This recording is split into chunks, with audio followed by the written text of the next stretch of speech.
Hello बच्चों, फिर से स्वागत है आपका अपने YouTube चैनल मैथमेटिक्स इन्फो में। और आज हम क्या करने वाले हैं उसको आज फटाफट आपको बताते हैं।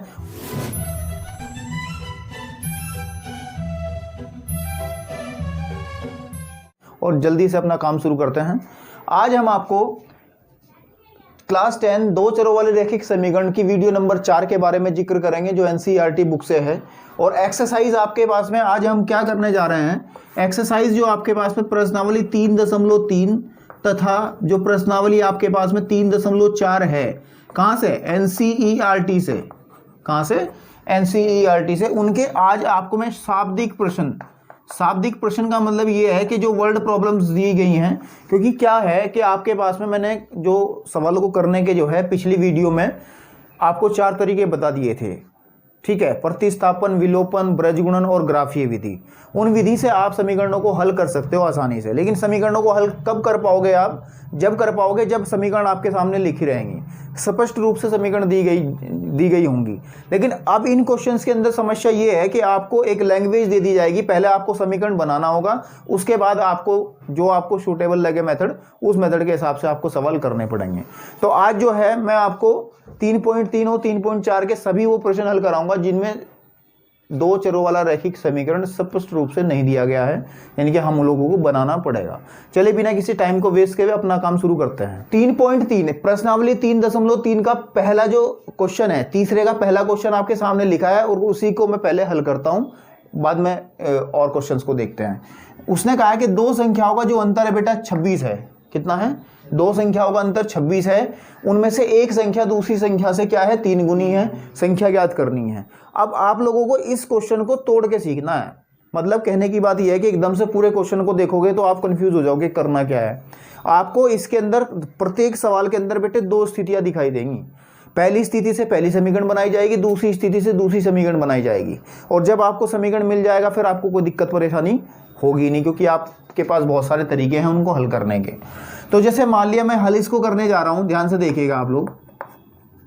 मैंने कहा कि माना, ठीक है, मैंने कहा माना बड़ी संख्या, क्योंकि दो संख्याएं तो एक बड़ी होगी छोटी होगी, है ना। माना बड़ी संख्या बेटे क्या मान ली जाए, x हमने मान ली। बड़ी संख्या क्या मान ली हमने, x। और छोटी संख्या बेटे क्या मान लें हम इसमें, छोटी संख्या बेटा हमने मान ली y मान ली, ठीक है। माना छोटी संख्या जो है y है। अब पहली जो कंडीशन है बेटा वो कहां से कहां तक है, वो ये है जहां मैं अंडरलाइन कर रहा हूं आपके सामने। वो कह रहा है कि दो संख्याओं का जो अंतर है, अंतर का मतलब है प्रथम स्थिति के अनुसार कि x में से अगर बेटे मैं y को घटा दूं, बड़ी संख्या में से छोटी संख्या घटा दूं, तो कितना प्राप्त होगा, 26 प्राप्त होगा। तो ये समीकरण नंबर 1 बन के एक तरफ आ जाएगी। बिल्कुल ठीक बात है। अब ये क्या थी हमारी, ये थी प्रथम स्थिति में। किसमें, प्रथम स्थिति जो थी सवाल की, जो प्रथम स्थिति, उससे हमने क्या बना ली, एक इक्वेशन बना ली, ठीक है। अब वो कह रहा है दूसरी स्थिति, एक संख्या दूसरी संख्या की क्या है, 3 गुनी है। अब इस वाले कॉन्सेप्ट को जरूर समझ ले जरा। इस वाले कॉन्सेप्ट को कैसे समझेंगे, मैंने आपको पहले भी समझाया था पिछली कुछ एक्सरसाइज में, जो वीडियोज आई हैं उनमें भी, कि अगर ये चक्कर हो रहा होगा गुनी, ज्यादा, कम, अधिक, इस तरीके के वर्ड्स यूज होते हैं आपके पास में, तो उन क्वेश्चंस के अंदर आपको क्या करना होता है, आपको उन क्वेश्चंस के अंदर आपको सबसे पहला क्या काम होगा कि जो आपने दो चीजें मानी गई होंगी उनको आप क्या रख लोगे बेटे, बराबर रख लोगे। क्या रख लोगे, बराबर। समझ में आई बात। बराबर रखने के बाद उसकी शर्त पे गौर करेंगे हम, जो उसने दूसरी कंडीशन दी है। दूसरी कंडीशन की दी है कि उसने कहा कि बेटा एक संख्या जो है ना, एक संख्या मतलब कोई भी एक संख्या दोनों में से दूसरी संख्या की 3 गुनी है। मतलब कहने की बात यह है कि अगर एक 10 है तो दूसरी 30 है। समझ में आ रही बात नहीं। और हमने बड़ी संख्या कौन सी मान रखी इसमें, x। इसका मतलब x बड़ी है और y छोटी है। तो ये बड़ी है इधर वाली बेटा, और ये क्या है, छोटी है। लेकिन हम क्या बना रहे हैं बेटा, समीकरण बना रहे हैं। और समीकरण में दोनों चीजें बराबर होनी चाहिए, ना कि कोई बड़ी ना कि कोई छोटी। तो इस बड़ी को छोटी को इक्वल अगर करना होगा तो बेटे गुणा किसमें करनी पड़ेगी, मुझे इसमें करनी पड़ेगी y में, तब जाके दोनों चीजें बराबर होंगी और बस हमारा काम खत्म हो गया। अब हम इसको इधर लेकर के आएंगे तो x माइनस के जो आपके पास में 3y है वो किसके इक्वल आ जाएगा, 0 के। समीकरण नंबर 2 बन गई। किस कंडीशन को यूज करके हमने किसा किया, द्वितीय, यानी कि जो सेकेंड कंडीशन थी, सेकेंड स्थिति थे। समझ में आई बात। सेकेंड स्थिति से हमने कौन सी समीकरण बना ली, सेकेंड। अब आपके पास में आप लोग फ्री हो, क्या हो, फ्री हो कि आप इसे कैसे हल करें, आप इसे कैसे हल करें। वैसे इस एक्सरसाइज के अंदर प्रत्येक प्रश्न को उसने बोला है इस एक्सरसाइज के अंदर प्रत्येक प्रश्न को बोला है कि आप इसे प्रतिस्थापन विधि से हल करें। तो चलिए मैं इसको प्रतिस्थापन विधि से हल करके दिखा देता हूं ताकि आपकी ये विधि और भी पक्की हो जाए। प्रतिस्थापन विधि में हमने ये कहा था आप लोगों को कि दोनों समीकरणों में से, ध्यान से देखिएगा, दोनों समीकरणों में से जो आपको सरलतम नजर आएगी, दोनों में से जो आपको सरलतम नजर आएगी उसमें से किसी एक वेरिएबल का नाम, मतलब किसी एक चर का मान निकाल लेंगे आप लोग। समझ में आ रही बात? जैसे मैं दूसरी समीकरण से लेता हूं, किससे लूं? समीकरण 2 से ही मुझे यही सरल नजर आ रही क्योंकि इसमें बराबर 0 है। तो जब हम इसको y को उधर लेके जाएंगे तो बेटा x की वैल्यू कितनी आ जाएगी बताइए मुझे? 3y। बिल्कुल ठीक बात है। और ये जो मान आता है इसको किस में रख दें? समीकरण बेटे 1 में रखने पर। बेटे जब ये मान 1 में रखेंगे तो कितना आ जाएगा? यहाँ पे हमारे पास था x minus Y is equal to 26 और x की वैल्यू कितनी बनाई हमने अभी 3y। तो यहाँ पे क्या लिख दें हम? 3y। और 3y में से 1y जाकर के कितना बचेगा? 2y बराबर 26 और y बराबर कितना आ जाएगा? 26/2। ये कटेगा 13 बारी, है ना? तो y का बेटा जो वैल्यू आएगी आपके पास में कितनी आ जाएगी? 13। मतलब सबसे छोटी संख्या जो है वो कितनी होगी? 13 होगी। अब आपको कौन सी निकालनी है? x हम कहाँ से निकाल लें? इस वाले संबंध से मैंने कहा था जो हम मान निकालते हैं इससे निकाल लेंगे। अब इसके लिखेंगे अब हमारे पास x इजिकल टू किसके होता है? 3y के बराबर होता है। ठीक है, तो x बराबर बेटा 3 गुणे y का मान क्या प्राप्त किया आपने? 13। तो 13 तिया 39। तो आपके पास में जो संख्याएं आई ना बेटा, वो संख्याएं आई 39 और 13। तो ये आपके पास में इसका आंसर होगा। मैं समझता हूँ ये चीज़ें आपको समझ में आई होंगी। इसी तरीके से आपको बहुत सारे क्वेश्चंस और देखने को मिलेंगे। मैं अभी और क्वेश्चंस कराऊंगा, इस वीडियो में लास्ट तक जुड़ रहे हैं तो आपको बहुत सारी टेक्निक्स आपको देखने को मिलेगी। तो चलते हैं, सवाल आपके पास में प्रश्नावली 3.3 का तीसरे का दूसरा सवाल। इसमें क्या कहा गया है हमारे पास में? इसको हल करते हैं बहुत आसान तरीके से। ठीक है, क्या कहा गया है कि दो संपूरक कोणों में बड़ा कोण छोटे कोण से, बड़ा कोण यहां बेटा आएगा किससे? छोटे कोण से। ये छूट गया लिखते हुए। बड़ा कोण छोटे कोण से 18 डिग्री अधिक है। बड़ा कोण छोटे कोण से क्या है? 18 डिग्री अधिक है। तो कोणों को ज्ञात करना। अब इसमें भी आपको दो कंडीशन ढूंढनी पड़ेंगी, दो स्थिति, ताकि दो समीकरण बन जाएं। बिल्कुल सामने दिखाई दे रही हैं। संपूरक शब्द का अर्थ क्या है मैंने आपको बताया है, देखिए ध्यान से देखिएगा। अगर दो कोण हमारे पास में, कोण सपोज ए है और कोण बी है, अगर इनको बेटे जोड़ने से 180 प्राप्त होता है तो हम कहते हैं कि ये संपूरक है। ठीक है, और अगर हमारे पास में कोण ए और कोण बी को जोड़ने से बेटा कभी 90 प्राप्त होता तो तब हम कहते हैं ये कोटिपूरक है। दो कंडीशन होती हैं, संपूरक और कोटिपूरक। तो संपूरक में दोनों कोणों का योगफल हमेशा 180 होता है। तो सबसे पहले मान लीजिए, माना बड़ा कोण हमने x मान लिया, x डिग्री, तथा छोटा कोण यहां देख लीजिए जरा, छोटा कोण बराबर किसके आ जाएगा? y degree. उसने कहा है कि संपूरक है। चूंकि क्या लिख लेंगे यहाँ? चूंकि कोण क्या है? संपूरक है आपके पास में, क्या है? तो इससे कंडीशन से क्या पता चलेगा कि तो अगर हम x को y में जोड़ देंगे बेटा कितना आ जाएगा? 180 डिग्री आ जाएगा। समीकरण आपकी 1 बन जाएगी प्रथम स्थिति के अनुसार। अब भाई कह रहा है कि बड़ा कोण छोटे कोण से 18 अधिक है। बड़ा कोण छोटे कोण से 18 अधिक है। मैंने कहा है कि गुणा हो, अधिक हो, इस तरह कंडीशन कभी भी आती तो हमने क्या कहा था आपको? क्या कहा था कि सबसे पहले हम क्या करेंगे? दोनों को बराबर रख लेंगे, दोनों जो वेरिएबल माने गए हैं x और y। अब कौन किससे अधिक है, कौन किससे छोटा है, फिर चर्चा करते हैं। अब ये कह रहा है कि ये तो बड़ा है ना, ये कौन सा है? और ये क्या है? छोटा है। तो इसका मतलब 18 किस में जोड़ना होगा? y में जोड़ना होगा, तब ये समीकरण बनेगी, तब ये बराबर वाले केस में आएगा। तो अब x को उधर उठा लाओ तो x माइनस के y बराबर बेटे आ जाएगा 18। ये समीकरण बन गई 2। अब आपके पास में दो समीकरण है, फिर वही स्पष्ट रूप से दिखाई दे रही है, दो चरों वाली रैखिक समीकरण। आप इनको प्रतिस्थापन से करो, विलोपन से करो, ग्राफीय करो या फिर ब्रजगुणन करो, वो आपका निजी मामला है। लेकिन आंसर इन दोनों में को हल करने से आएगा एक ही, और वो मैं आपको सॉल्व नहीं करके दिखा रहा हूं क्योंकि मैंने पिछली क्वेश्चन में भी आपको तरीका बता दिया था और इससे पिछली वीडियो में मैंने कई सारे क्वेश्चंस इसको विधि को हल करने के बताए हैं। तो आप लोग इसको स्वयं ट्राई करेंगे और आंसर जो है कमेंट बॉक्स में जरूर बताएंगे। ठीक है, चलिए बच्चों, अब हम आपको कराते हैं प्रश्नावली 3.3 का तीसरे का तीसरा सवाल इसको मैं हल नहीं करूंगा। क्यों नहीं करूंगा? क्योंकि जो एक्सरसाइज प्रश्नावली बेटे हमारे पास में हमने पढ़ाई थी आपको 3.1, ध्यान से देखिएगा 3.1, यानी कि जो सबसे पहली वीडियो थी उसके अंदर हमने इसकी ये जो इस तरीके का जो सवाल था आपके पास में, क्वेश्चन नंबर जो था 2 जो था वो यही था, क्वेश्चन नंबर जो 2 था वो यही था। तो आप लोग जाएं वीडियो नंबर 1 में, वीडियो नंबर आपके पास में किसमें 1 के अंदर, आपको प्लेलिस्ट में जाके भी दे सकते हैं या फिर मैं इसका लिंक जो है इसकी डिस्क्रिप्शन में लिख दूंगा, वहां क्लिक करके भी आप उसको देख सकते हैं। तो आप क्वेश्चन नंबर जो तीसरा सवाल है वो प्रश्नावली 3.1 का दूसरा ही सवाल है। ये दोनों सवाल एक ही जाति के हैं, एक ही जैसे हैं, समझ में आई बात नहीं? तो मैं बार बार इन सवालों को रिपीट करने से आपको भी टाइम खराब नहीं करना चाहता, वीडियो आपको लंबी देखनी पड़ेगी, सही है ना, और मुझे भी दोबारा मेहनत करनी पड़ेगी। तो मैं आपको बताता हूं कि आपके इस क्वेश्चन को मैं इस बोर्ड पे अब नहीं करा रहा हूं, क्योंकि इस तरीके का क्वेश्चन मैं पहले एक बार करा चुका हूं। और कहां करा चुका हूं फिर से बता दे रहा हूं, 3.1 एक्सरसाइज वीडियो नंबर 1। अगर ज़्यादा दिक्कत हो तो लिंक जो है डिस्क्रिप्शन में दिया हुआ है, वहां क्लिक करके आप उसको देख सकते हैं। चलिए क्वेश्चन नंबर हमारे पास में अब जो है 4 है, तीसरे क्वेश्चन का चौथा पार्ट आपके पास में दिया गया है प्रश्नावली 3.3 का। एक भारी भरकम लैंग्वेज उसने लिख के दी है, बहुत बड़ा सा एक पैरा बना के दे दिया। तो सबसे पहले हमारा क्या काम होगा, इसको तोड़ करके हमें समीकरणें बनानी होंगी। इस सवाल की पहले जो सेंस है उसकी, जो कहना चाह रहा है वो क्या कहना चाह रहा है उसको आप लोग समझेंगे, उसको समझने के बाद में समीकरणें बनाएंगे। समीकरणें बनाने के बाद में आपके पास में हथियार आपको हैं ही, 4 हथियार हैं, कोई से भी तरीके से आप इस इक्वेशन को हल कर सकते हैं। तो सबसे पहले समझ लीजिए कहना क्या चाह रहा है। एक नगर में टैक्सी के भाड़े में एक नियत भाड़े के अतिरिक्त, अब ये एक नियत भाड़ा क्या है उसको वही बताता हूं तुम्हें। नियत भाड़े के अतिरिक्त चली गई दूरी पर भाड़ा सम्मिलित किया जाता है। इस लाइन को समझ लो पहले। भाड़े का मतलब क्या है, भाड़ा अजीब सब लग रहा होगा तुम्हें, भाड़े का मतलब किराया है। भाई साहब समझ में आ रही बात? मान लिया आप एक स्थान हमारे पास में, ये यहां से यहां तक जाने पर आपको बी तक जाने पे, मान लिया तुम्हें हमेशा ए से बी तक जाना है, तो यहां तक पता है कि 10 रुपये देने ही देने। कितने देने? 10 रुपये देने ही देने।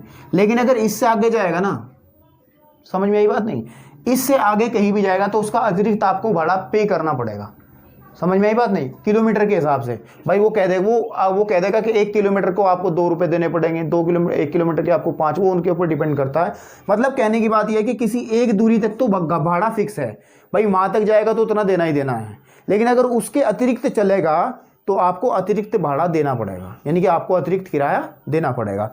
तो उसमें क्या कहा गया है कि अतिरिक्त चली गई दूरी का भाड़ा सम्मिलित किया जाता है। अब वो कह रहा है कि 10 किलोमीटर दूरी के लिए भाड़ा इतना दिया उसने। मतलब अगर मैं ये कहूं कि ए से बी तक चलने में तो बेटा कितना भाड़ा फिक्स कर लिया हमने, एक्स कर लिया, और हमने कहा कि आगे जो है प्रति किलोमीटर हमने मान लिया कितना, वाई मान लिया। तो 1 किलोमीटर के लिए वाई रुपए देने पड़ रहे हैं, 1 किलोमीटर के लिए वाई। तो 10 किलोमीटर के लिए कितने रुपए देने पड़ेंगे? 10 वाई देने पड़ेंगे ना। अगर मैं मान लूं, चलो हम मान के ही कर लेते हैं इसको, थोड़ा सा मान लें पहले ताकि वो समझ में आए। यहां ले लेते हैं हल, आपको दिखाई दे रहा हो सही तरीके से, ठीक है। माना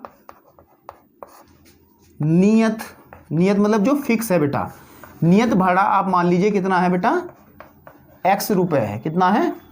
x रुपए है, बिल्कुल ठीक बात है। और प्रति किलोमीटर अतिरिक्त मतलब जो एक्स्ट्रा पेमेंट करनी है, अतिरिक्त भाड़ा जो है बेटा हमने वो मान लिया y रुपए है। समझ में आ रही बात? यानी कि जो फिक्स है आपके पास में वो तो मान लिया हमने x रुपए है, और प्रति किलोमीटर का मतलब 1 किलोमीटर पे उसको अगर एक्स्ट्रा जाना है 1 किलोमीटर पे उसको y रुपए देने पड़ेंगे। इसको आप डायग्राम से समझे बेटा, थोड़ा समझ में आसानी से आएगा। मतलब आप किसी व्यक्ति को अगर ए से बी तक जाना तो यहां तक तो उसे x रुपए देने ही देने हैं, लेकिन इससे आगे अगर वो कहीं भी जाएगा ना तो उसे प्रति किलोमीटर y रुपए देने ही देने पड़ेंगे। यानी कि अगर वो 10 किलोमीटर जा रहा है आगे तो उसको कितने रुपए देने पड़ेंगे? 10 y रुपए देने पड़ेंगे। कितने देने पड़ेंगे भाई? 1 किलोमीटर के हम कह रहे हैं, 1 किलोमीटर का अतिरिक्त भाड़ा y रुपए है। 1 किलोमीटर का अतिरिक्त भाड़ा y रुपए है। मान लिया आप 10 किलोमीटर एक्स्ट्रा चले तो आपको कितना पेमेंट देनी पड़ेगी? इसको कितने रुपए दोगे? 10 वाई तो देना पड़ेगा ना। नहीं समझ में आ रहा तो दोबारा सोच लो। मान लिया आपको अतिरिक्त जो देना है वो 5 रुपए देना है। समझ में आई बात नहीं? 1 किलोमीटर का 5 रुपए देना है तो 50 किलोमीटर का कितना देना पड़ेगा? 50 गुना करके ही तो पता होगे ना आप। तो इसी तरीके से हम कहने की बात यह है कि अगर हमने यहाँ से यहाँ तक का कितना किराया दिया आपके पास में x दिया और आगे वो 10 किलोमीटर और चला, उसने कहा देखो यहाँ पे 10 किलोमीटर कितना चला अतिरिक्त और चला, तो इसका मतलब कितना पेमेंट करना पड़ेगा उसको 10y। और इस पूरी यात्रा में उसने कितने पैसे दिए बेटा, कितने दिए 105 रुपये, कितने दिए 105 रुपये। तो पहली स्थिति ये कहती है कि x प्लस के 10y बराबर 105, ये बेटे पहली समीकरण बन जाएगी। ठीक है नहीं, इस लाइन को पढ़ लो चाहे अगर समझ में नहीं आ रहा तो। उसने कहा कि 10 किलोमीटर दूरी के लिए उसने भाड़ा 105 रुपये खर्च किया। भाई उसने नियत तो दिया ही दिया था, x रुपये तो फिक्स थे ही कि इतने देने ही देने उसको, लेकिन वो एक्स्ट्रा कितना चला अतिरिक्त 10 किलोमीटर चला। 1 किलोमीटर चलने पे उसको कितने रुपए देने पड़ रहे हैं y, तो 10 किलोमीटर पे देने पे कितने पड़ेंगे उसको 10y। तो जब इन दोनों को जोड़ेंगे उसने टोटल अपनी जेब से खर्च कितना किया 105 रुपये, तो उसको कितना रुपए टोटल देना पड़ा 105 रुपये। समीकरण नंबर 1 तैयार हो गई, बिल्कुल ठीक है नहीं। इसी तरीके से फिर अगली बात करते हैं, 15 किलोमीटर दूरी तय करने में उसने कितना पेमेंट दिया 155। भाई उसने x रुपये तो दिए ही दिए होंगे, भाई फिक्स है वो तो देना ही देना है।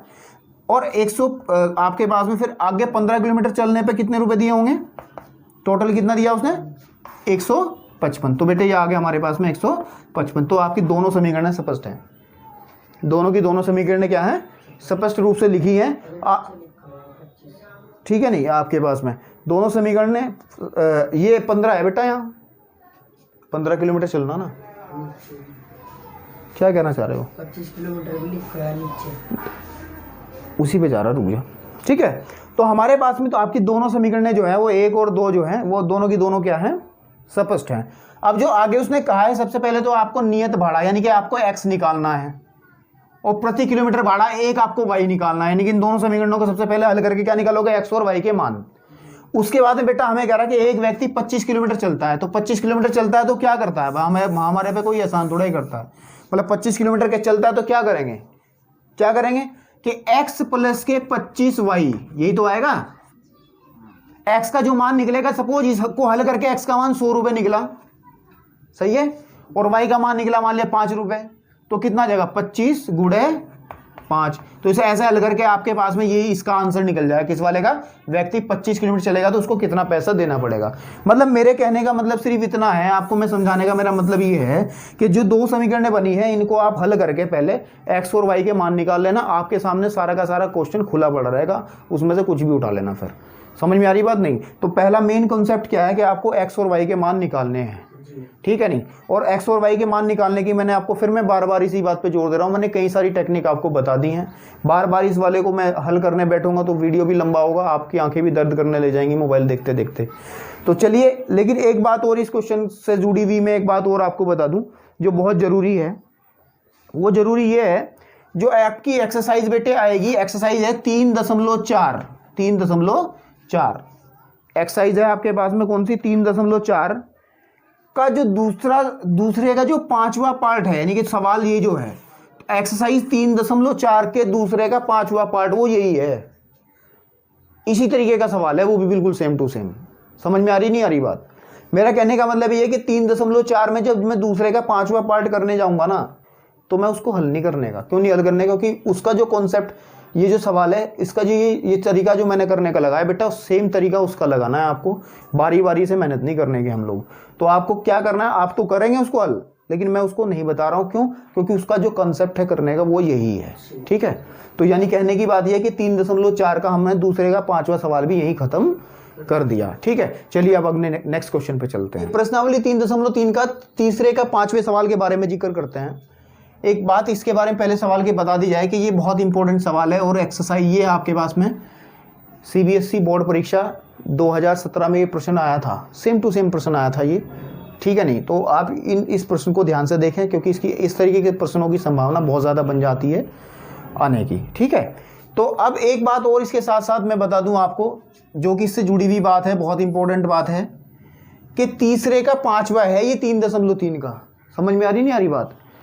लेकिन आपके पास में जो बेटे 3.4 एक्सरसाइज होगी ना, 3.4 एक्सरसाइज होगी, उसमें दूसरे का पहला जो सवाल होगा वो भी यही होगा। देख लेना खोल के अपनी किताब। समझ में आ रही बात नहीं? सेम टू सेम यही मिलेगा, सिर्फ रकम बदली मिलेगी, संख्या बदली मिलेगी। साथ ही साथ 3.5 जो एक्सरसाइज है ना बेटा, 3.5 है, उसके अंदर सवाल नंबर जो चौथे का दूसरा होगा, चौथे का दूसरा पार्ट होगा वो भी यही होगा। समझ में नहीं आ रही बात?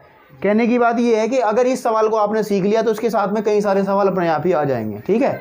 और ये सवाल बहुत आसान है, इसमें ज़्यादा दिमाग लगाने की भी जरूरत नहीं पड़ती। उसने कहा है यदि किसी भिन्न के अंश और हर दोनों में 2 जोड़ दिया जाए तो वह भिन्न 9/11 हो जाती है। तो सबसे पहले हम मान लेंगे माना भिन्न, माना भिन्न। ध्यान दीजिए, भिन्न में क्या चीज़ें होती हैं? 2 चीज़ें होती हैं, एक अंश होता है, एक हर। हमने अंश x मान लिया और हर क्या मान लिया? y मान लिया। अब पहली शर्त उसकी क्या है कि अगर इस भिन्न के अंश और हर में क्या जोड़ दिया जाए? 2, है ना? 2 ऊपर जोड़ दें, 2 ही नीचे, तो भिन्न क्या बन जाती है भाई? 9/11। इसको हल करने से क्या मिल जाएगी? एक समीकरण मिल जाएगी। देखो ब्रज गुणन कर लो, क्रॉस मल्टीप्लाई। 11x प्लस के 22 बराबर 9y प्लस के 18। बात समझ में नहीं आ रही? क्योंकि समीकरण को हम किस रूप में बनाएंगे? ax प्लस के by प्लस c बराबर 0 के रूप में। तो 11x माइनस के 9y, ठीक है, इज इक्वल टू 18 माइनस 22, यानी कि 11x माइनस के 9y इक्वल टू माइनस के 4। ये बेटे समीकरण कौन सी बन गई? एक बन गई आपके पास में। क्या बन गई? एक समीकरण बन गई। अब उसकी दूसरी कंडीशन को आप इस्तेमाल करें। किस कंडीशन को इस्तेमाल करें? दूसरी कंडीशन। दूसरी कंडीशन क्या कह रही कि यदि अंश और हर में 3 जोड़ दें। अब x/y तो है समीकरण, इसके अंश में भी क्या जोड़ दें? 3, और हर में भी क्या जोड़ दें? 3। तो समीकरण की हालत क्या होगी? 5/6 आपके पास में। फिर वही ब्रज गुणा कर लीजिए आप इसकी, तो कितना आ जाएगा? 6x प्लस के 18 is equal to 5x plus के 15। बात समझ में आ रही? 5y हो रही है ना, ठीक है। अब इसको लिखेंगे 6x माइनस के 5y is equal to 15 minus 18, या फिर 6x माइनस के 5y बराबर माइनस के 3 ही बन गई समीकरण नंबर 2। अब जब समीकरण आपके पास में है तो मनमान क्षेत्रफल मिलेंगे। फिर तो आप किसी भी तरीके से इसको हल कर लें, x और y के मान निकाल लें तो आपका काम बन जाएगा, ठीक है। तो ये आपके लिए होमवर्क है, ट्राई करें और आंसर निकालने के बाद कमेंट बॉक्स में जरूर बताएं कि आंसर क्या है। अगर कोई दिक्कत है तब भी बताएं, ठीक है। करते हैं अपना नेक्स्ट सवाल, क्वेश्चन नंबर 3, तीसरे का 6वां हिस्सा, जो कि इस एक्सरसाइज का लास्ट क्वेश्चन है, ठीक है। लेकिन क्वेश्चन इंपॉर्टेंट है, मैं बता दूं फिर भी, क्योंकि ये आयु वाले क्वेश्चंस बच्चों को बहुत कंफ्यूज करते हैं, लेकिन इनमें होता कुछ नहीं। अगर सही तरीके से कॉन्सेप्ट पकड़ लिया जाए, इसको सही तरीके से समझ लिया जाए तो इससे आसान सवाल नहीं होता। तो समीकरण बनानी है हमें इसकी कंडीशंस को यूज करते हुए। तो उसने कहा है कि सवाल को पढ़िए पहले। 5 वर्ष बाद, ठीक है, 5 वर्ष बाद का मतलब है आगे, ठीक है। और 5 वर्ष पूर्व अगर कहे, जैसे कि ये कह रहा है कि इस बार कहा कि 5 वर्ष पूर्व, पूर्व मतलब पहले। समझ में आई बात? नहीं, इस करंट अगर हम उसकी बात करें, उसने कहा कि 5 वर्ष बाद जैकब की आयु उसके पुत्र की आयु की 3 गुनी होगी। 5 वर्ष पूर्व जैकब की आयु उसकी पुत्र की आयु की 7 गुनी होगी। तो समस्या ये है कि इसमें कहीं कोई जिक्र ना कर रखा कितनी आयु किसकी है, सिर्फ हवा में बातें। कभी वो पास्ट में जाके बता रहा, कभी वो फ्यूचर में जाके बता रहा। तो हम क्या कर लेते हैं, भूत और भविष्य को छोड़कर हम इसकी वर्तमान की बात करते हैं, है ना। तो माना, ध्यान से देखिएगा, माना जैकब की वर्तमान आयु ले लो आप। क्या ले ले बेटा? वर्तमान मतलब जो इस समय है, वर्तमान आयु हम क्या मान लें उसकी? ध्यान से देखिएगा सवाल को, x वर्ष मान लिया हमने। कितने साल का है वो? x। और साथ ही साथ माना जैकब के पुत्र की क्या मान लें? वर्तमान आयु कितना मान लें बेटा? y वर्ष मान लें। बस इतना मानने के बाद में सवाल ही के पास में चले जाता है, वो अपने आप ही बताएगा समीकरण ने कैसे बननी है। सबसे पहली कंडीशन कहां से कहां तक की है, निशान लगा लीजिए। 5 वर्ष बाद जैकब की आयु उसके पुत्र की आयु की 3 गुनी हो जाएगी, ये वाली पहली कंडीशन है, सही है। तो कंडीशन समीकरण बनाते हुए मैंने क्या कहा था, इस तरीके की कभी समीकरण हो तो जो 2 चर आप मानोगे ना बेटा, उनको बराबर रख लोगे। क्या रख लोगे? समीकरण बनाते समय, सही है। फिर उससे पूछा जाएगा क्या कह रहा है, 5 वर्ष बाद मतलब अगर भाई साहब कोई इस समय 10 साल का बच्चा है, 5 वर्ष बाद कितने का होगा? 15 का हो जाएगा ना, 5 साल जुड़ जाएंगे ना। तो अगर वर्तमान समय में जैकब की उम्र x है, उसके बच्चे की y है, 5 वर्ष बाद तो 5 इसमें दोनों में जुड़ जाएगा ना, बाद। समझ में नहीं आया बात? आप लोगों की सपोज आपकी उम्र इस समय 17 साल है, तो 5 साल बाद कितनी होगी? 22 साल होगी ना, 5 जुड़ा ना, या 17 के ही रहोगे? नहीं होगा ना। तो कहने की बात यह है कि x + 5 हमने y + 5 दोनों में हमने क्या कर दिया? जोड़ दिया। और भाई कह रहा कि 5 वर्ष बाद जैकब की आयु उसकी पुत्र की आयु की 3 गुनी, ये जो शब्द है 3 गुनी। अब बेटा ये तो बाप है, ये क्या है? बेटा है। तो इसमें अधिक कौन होगा? अधिक तो ये होगा ना, बाप की उम्र। अभी ये क्या हो? कम तो ये होगी ना, लेकिन हम क्या बना रहे हैं बेटा? समीकरण बना रहे हैं। और बराबर करने के लिए गुणा किस में करनी पड़ेगी? बेटे में करनी पड़ेगी। एक छोटी सी बात ध्यान रखें, अगर बेटे पुत्र पुत्री वाले सवाल कभी आते हैं तो हमेशा गुणा जो होती है ना, गुने वाला जो अगर कॉन्सेप्ट आता है 3 गुनी 4 गुनी 5 गुनी, वो हमेशा ही बच्चों में ही होती है, पुत्र या पुत्री में गुणा होती है। हमेशा दिमाग में रखना इस चीज़ को। चलिए, तो इसका हम हल करें अगर, तो x + 5 = 3y + 15 बेटा। ठीक है, तो इसको उधर उठा लेंगे तो x - 3y = 15 - 5, या x - 3y = बेटा 10। ये समीकरण आपकी 1 बन जाएगी। कितनी बन गई ये समीकरण आपकी? क्या बन गई? 1 बन गई बेटा। और अब हम बात करते हैं इसकी दूसरी कंडीशन की। दूसरी कंडीशन में थोड़ा सा जगह इसकी कम रहेगी, तो यहाँ करते बेटा, दिख जाएगा, कोई दिक्कत वाली बात तो नहीं है ना। दूसरी स्थिति कहाँ से कहाँ तक की है? ये 5 वर्ष पूर्व जैकब की आयु उसके पुत्र की आयु की 7 गुनी थी, है। तो सबसे पहले क्या करेंगे? x = y, और कह रहा है 5 वर्ष पूर्व। 5 वर्ष पूर्व मतलब 5 साल पहले। तो आप घटा देंगे, मान लिया मेरी उम्र इस समय 30 साल है, तो 5 साल पहले 25 साल होगी ना। तो हम क्या करेंगे? आपके पास -5 इसमें कर देंगे, -5 इसमें कर देंगे। और क्या कह रहा? कितने गुनी कह रहा? 7 गुनी। तो गुनी का मतलब अधिक तो ये होगा ना, कम ये समीकरण बने तो 7 से मल्टीप्लाई बेटा किसमें कर देंगे? इसमें। तो हल कर लेंगे x - 5 = 7y - 5 से 35, या फिर x - 7y = उसको उधर लेकर के जाएंगे तो -30 बचेगा। समीकरण बन जाएगी आपके पास में 2। कौन सी बन जाएगी बेटा? 2। तो फिर वही बात है, समीकरण 1 समीकरण 2 ही तो समीकरण बनाने की तो बात है, हल करना तो कोई भी कर लेगा। समझ में आई बात? नहीं। तो आपके पास में समीकरण बेटा कौन सी होगी? समीकरण नंबर 1 और समीकरण 2, इन दोनों समीकरणों को आप हल करेंगे, किसी भी विधि से हल करेंगे, आंसर प्राप्त करेंगे। x का मान निकलेगा तो जैकब की उम्र निकल आएगी, और y का मान निकलेगा तो उसके बच्चे की उम्र निकल आएगी। ठीक है। एक ही बात और साथ ही साथ मैं आपको बता दूं बेटे, 3 मैं बता रहा हूँ 3.4 का 3.4 जो प्रश्नावली 3.4 है, उसका जो दूसरे का सेकंड पार्ट होगा बेटा, ध्यान से देखिएगा, निशान लगा लें साथ साथ। दूसरे का सेकंड पार्ट जो होगा एक्सरसाइज 3.4 के दूसरे का जो सेकंड पार्ट होगा वो भी ऐसा ही है, वो भी आयु वाला संबंधित सवाल है, उसकी समीकरणें भी इसी प्रकार बनेंगी। तो वहां पे उस सवाल को हम नहीं करेंगे, क्योंकि इसका तरीका हमने आपको बता दिया है। इस तरीके से क्वेश्चंस को समझने में आसानी रहती है, जब आपको पता चलता है कि एक ही कैटेगरी के सवाल ये हैं, एक कैटेगरी के सवाल ये हैं, तो एक सवाल को करने का मतलब है आप एक सवाल के साथ 4-5 सवाल अपने साथ लेकर के आ रहे हो। समझ में आइए? अगर हम प्रत्येक सवाल को हर बार डिस्कस करेंगे, एक एक सवाल को हर बार हल करेंगे, तो उसमें समय भी ज़्यादा लगेगा और एक ही चीज़ को बार बार रिपीट करने में मज़ा भी नहीं आता। ठीक है, चलिए प्रश्नावली 3.4 का सवाल करते हैं, दूसरे का तीसरा। क्योंकि दूसरे का तीसरा डायरेक्ट यूं क्यों किया?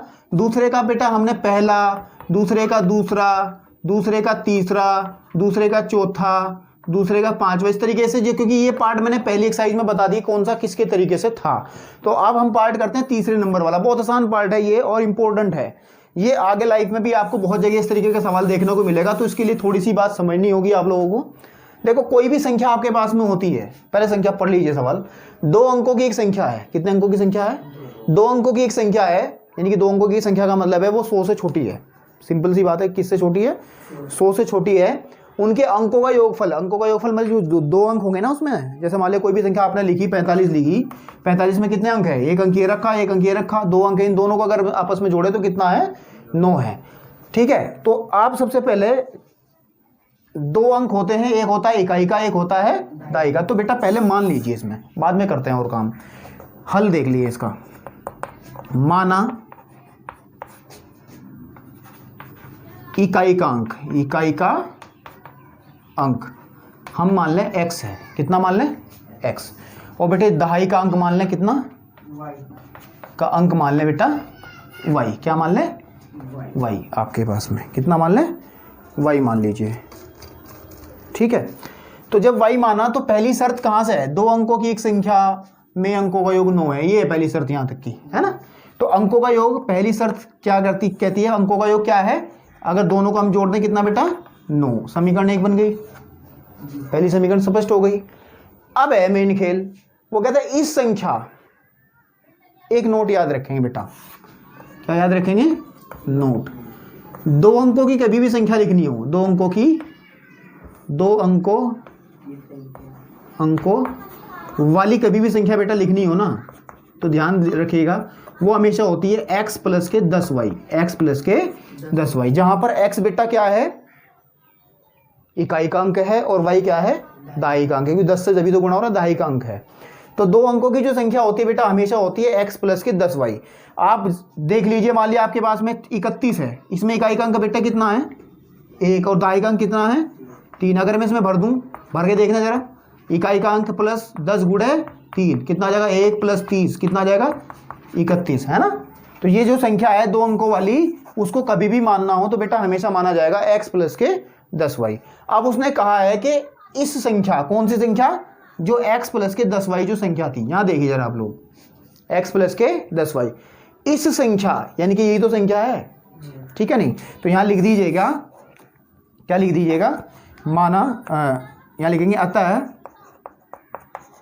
2 अंकों की संख्या, 2 अंकों की क्या लेंगे बेटा, वो ले लेंगे x प्लस के 10y। अब ये जो कहा है इसने, ये दूसरी शर्त यहां से यहां तक की शुरू हुई है, इस संख्या के 9 गुना संख्या के अंकों को पलटने से बड़ी संख्या का 2 गुना होगा। यानी कहने की बात यह है कि अगर हम x प्लस के 10y का क्या कर दें बेटा 9 गुना कर दें, तो हमेशा इसके अंक बदलने का मतलब है x की जगह y और y की जगह x, तो आ जाएगा y प्लस के 10x जो संख्या बनेगी उसके 2 गुने के बराबर है। इसने कहा ना 9 गुना 2 गुना, है ना, ये दोनों क्या है, बराबर है। इसको हल करने से एक समीकरण और प्राप्त होगी, हल कर लीजिए आप इसको, 9x प्लस के 90y बराबर 2y प्लस के 20x, समझ में आई।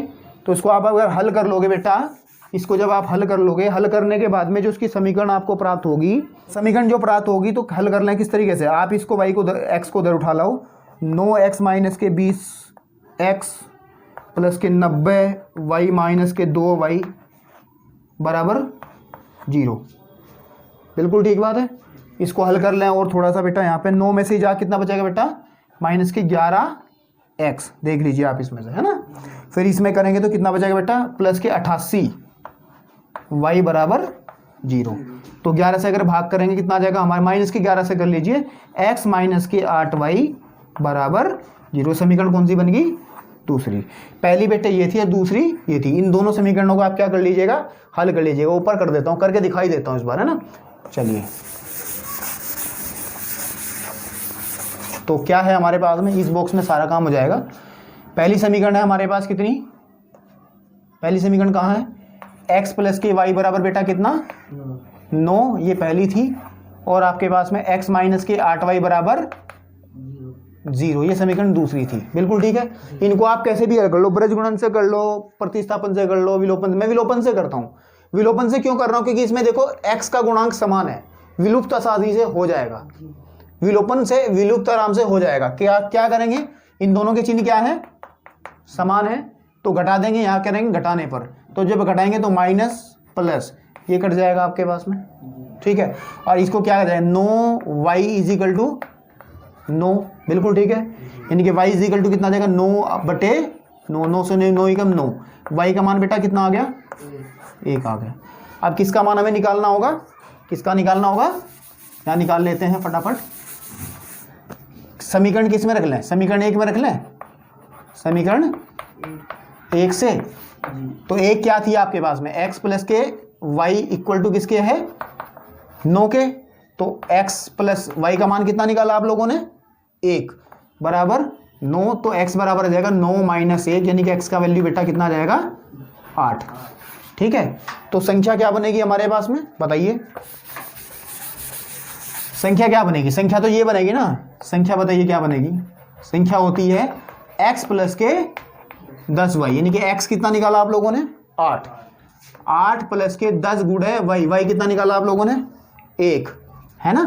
तो आ जाएगा 8 + 10 यानी कितना आ जाएगा बेटा, आंसर में कितना आ जाएगा, ये 18 इसका आंसर है। वो संख्या कितनी है, 18 है, चाहे आप चेक कर लीजिएगा। चलिए बच्चों, प्रश्नावली 3.4 का दूसरे का चौथा पार्ट करते हैं। इसमें सिर्फ 2 सवाल इस वजह से कराए हैं इस एक्सरसाइज में, क्योंकि बाकी सवाल जो है पहली एक्सरसाइज से संबंध रखते हैं, उससे ये जैसे हैं मैंने आपको बताया था जो सवाल करते हुए, ठीक है। तो सवाल को समझिए और करिए। क्या कहना चाह रहा है कि मीना कोई लड़की है, मीना 2000 रुपये निकलवाने के लिए बैंक गई, ठीक है, और उसने क्या कहा, खजांची को जाकर कहा कि मुझे केवल 50 के और 100 के नोट चाहिए, बाकी नोट नहीं चाहिए, यानी कि 500 का नहीं चाहिए उसको और कोई नोट नहीं चाहिए, केवल किस किस के चाहिए, 50 के और 100 के नोट चाहिए। और मीना को कुल कितने नोट मिले, नोट मिले जो 25 नोट मिले, उसने गिन के देखे टोटल कितने नोट मिले उसे, 25 नोट मिले। कितने नोट मिले आपके पास में, 25। ज्ञात कीजिए कि 50 के कितने और 100 के कितने कितने नोट उसको मिले होंगे, ठीक है। तो सबसे पहले सवाल बहुत आसान है, हल कर लेते हैं इसको, समीकरण बना देते हैं, आप लोग हल स्वयं कर लेंगे। माना 50 रुपए के नोटों की संख्या, नोटों की क्या मान ले बेटा, हम मान लेते हैं, मान लिया एक्स मिली, और ऐसे ही कितने रुपए के, 100 रुपए के नोटों की संख्या कितनी मिली आपको, वाई मिली। उसको टोटल कितने नोट मिले बेटा, 25। तो सबसे पहली बात तो x + के y बराबर 25 होगा ही होगा, क्योंकि उसको टोटल नोट कितने मिले, 25 मिले, 50 की जो टोटल करके आपके पास में। उसके बाद में क्या है, 25 तो हमने ले लिया। उसके बाद में क्या है कि ये हमने दूसरी कंडीशन पहले लिख दी, कोई दिक्कत वाली बात नहीं। अब चलते हैं दूसरी कंडीशन पे। मीना के पास टोटल कितने रुपए हैं, 2000। कितने रुपए हैं, 2000। तो ये आप देखिए दूसरी इक्वेशन कैसे बनेगी, टोटल नोट कितने हैं उसके पास में, 2000 बराबर 50 के कितने नोट हैं उसके पास, 50 के कितने नोट हैं, x नोट हैं। तो यानी कि जब आपके पास में, आप थोड़ा समझे, अगर 50 के आपके पास में 3 नोट हो तो आपके पास कितने रुपए होंगे, 150। गुणा करके पता चला 50 या 150। समझ में आ रही नहीं आ रही बात। तो आपके पास है 50 के x नोट हैं, तो आपके पास कितने रुपए होंगे, 50x, कितने होंगे, 50x। बात समझ में आ रही। और 100 के कितने नोट हैं बेटे, y, तो बेटे आ जाएगा 100y। और इन अगर दोनों को जोड़ दें तो जो खजांची को कितने रुपए दे रहा है, 2000 रुपए। तो समीकरण कौन सी बनेगी बेटा, 2। बस यही तो काम करना था। समीकरण 1 तैयार है आपकी, समीकरण आपकी 2 तैयार है। मनमांचित तरीके से हल करें, मनमांचित तरीके से नोटों की संख्या गिन लें, ठीक है नहीं।